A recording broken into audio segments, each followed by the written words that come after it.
ओम शांति।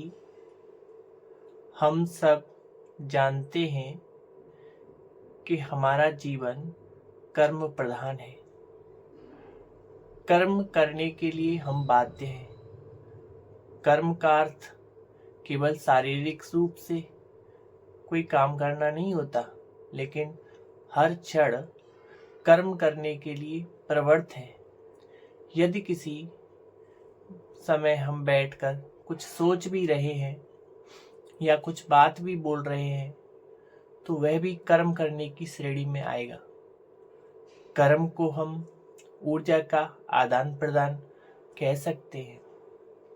जब हम किसी के लिए कुछ सोचते हैं तो हम अपनी संकल्पों द्वारा सामने वाले को एक एनर्जी भेज रहे हैं और सामने वाला उस ऊर्जा को, उस एनर्जी को ग्रहण भी करता है।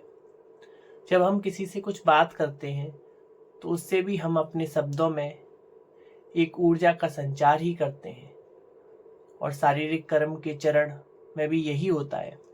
हमारे शब्दों में एक प्रकार की ऊर्जा समाहित होती है जो सामने वाले के पास जाती है। कोई भी बात मुख से बोलने से पहले मन के संकल्प रूपी उत्पन्न हो तो शब्दों में जो ऊर्जा होती है वो सबसे पहले स्वयं में ही अनुभव होती है और फिर सामने वाला उस ऊर्जा को ग्रहण करता है। लेकिन ऐसा हर बार नहीं होता कि जिस भाव और जिस अनुभव से हम कुछ बोलें, सामने वाला हमारे शब्दों को उसी भाव से स्वीकार करे। कई बार लोग अपनी इच्छा, अनुभव और सोच के अनुसार हमारी बात को स्वीकार करते हैं। इसलिए हमारे लिए यह आवश्यक है कि हम अपने शब्दों को चयन कुशलतापूर्वक करें और दूसरा अपनी बात के शब्दों की ऊर्जा को बढ़ाएं।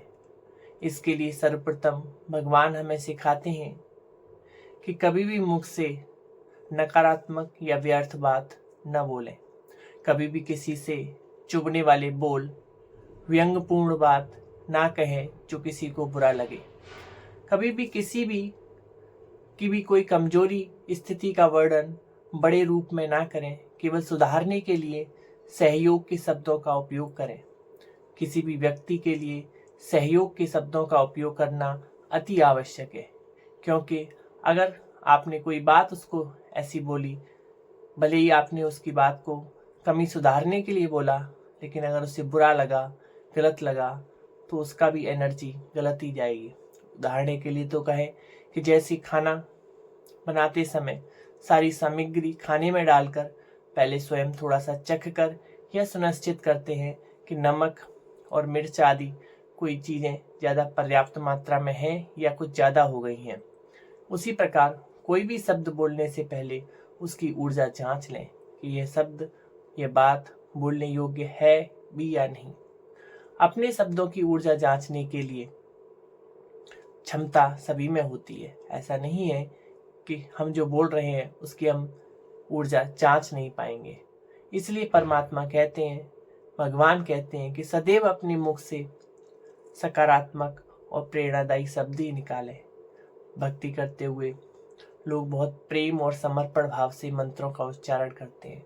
हालांकि उन मंत्रों का अर्थ हर किसी को पता नहीं होता, लेकिन फिर भी सुनने वाले जो उन मंत्रों को सुनते हैं उनके अंदर रोमांच खड़े हो जाते हैं। उन मंत्रों में बहुत सकारात्मक और पवित्र ऊर्जा होती है।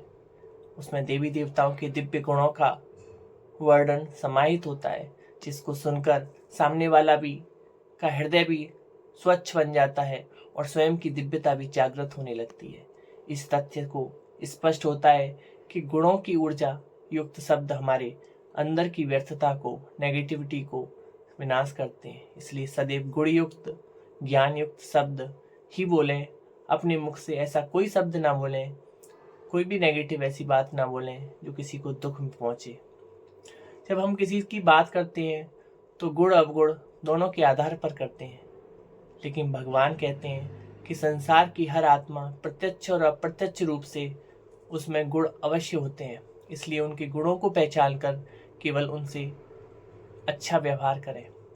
कुछ लोग कहते हैं कि उनका अवगुण ही इतना बड़ा है कि उनको देखते हुए भी उसके लिए सोचते हैं, उसका अवगुण सामने आ जाता है। मस्तक मणि को देखते हुए ऐसे व्यवहार में लाओ, ऐसा करने से बिंदु रूपी आत्मा की सातों गुण ज्ञान, प्रेम, पवित्रता, सुख, शांति, आनंद और शक्ति, ये सारे गुण इमर्ज हो जाते हैं, वही गुण देखने में आते हैं। तो उनसे बात करते हुए पॉजिटिव और प्रेरणादायी शब्दों का प्रयोग करें। अगर देखा जाए, ऐसा करने से हम भविष्य में उस आत्मा के साथ व्यर्थ का जो हिसाब किताब का जो खाता है, उससे हम बच जाते हैं। किसी भी आत्मा के प्रति कुछ भी बोलते हुए पहले स्वयं को आत्मा समझें और दूसरे को भी आत्मा समझकर उसके लिए शब्द बोले। शिव भगवान उवाच है, भगवान ने कहा है कि अगर आत्मिक स्थिति में स्थित होकर दूसरे को भी आत्मा समझकर देखेंगे तो शब्दों में वो ताकत आ जाएगी कि सामने वाली आत्मा को सीधा तीर लग जाएगा। अपने शब्दों को ऊर्जावान बनाने के लिए एक सरल और सहज मार्ग एक और मार्ग है। इसके लिए उदाहरण के लिए हम देखेंगे कि यदि कोई मशीन बाजार से खरीद कर लाएं और उसका उपयोग आवश्यकता से अधिक करें तो जल्द ही वह ठीक से काम करना बंद कर देगी या फिर काम को और ही खराब कर देगी। तो किसी भी वस्तु का आवश्यकता से अधिक उपयोग नुकसानदेह साबित होता है। इसी प्रकार अपने मुख से केवल आवश्यकता पड़ने पर ही बोलें, अधिक ना बोलें, कम बोलें, मीठा बोलें और धीमा बोलें। भगवान कहते हैं, अधिक और अनावश्यक बोलने से वाणी की जो शक्ति है वो कम हो जाती है, जिससे बोल सिद्ध नहीं हो पाते।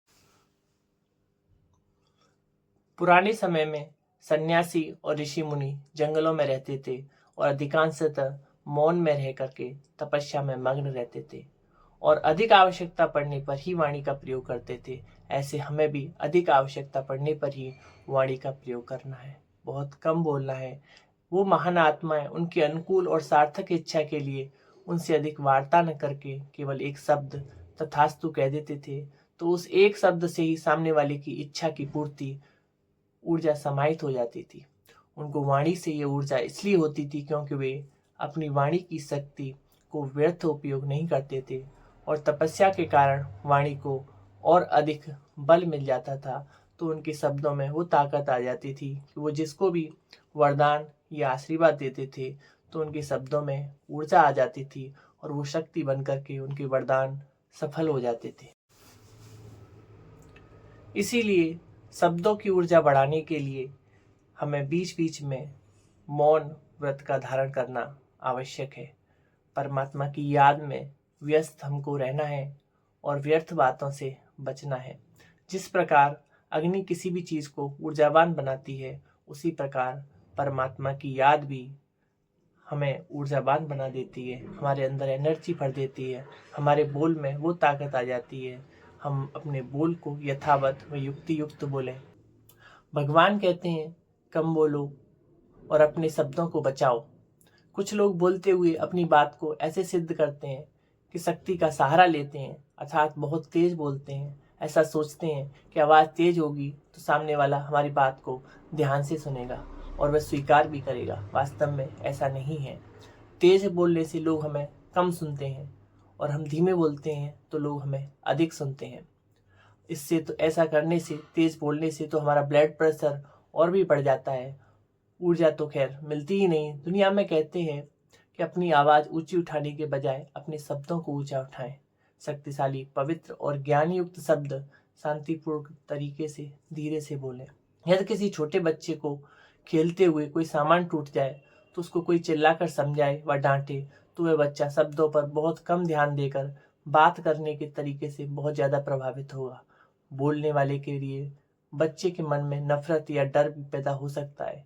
इसके बदले या इसके विपरीत यदि बच्चे को प्रेम भाव से पहले पूछें कि तुम्हें चोट तो नहीं लगी, तुम्हें कुछ नुकसान तो नहीं हुआ, और फिर बाद में उसको शांतिपूर्ण तरीके से शिक्षा या समझानी दें, तो वह बच्चा आपको ध्यान से सुनेगा, उसके वात्सल्य को भी ग्रहण करेगा और दी गई शिक्षा को भी।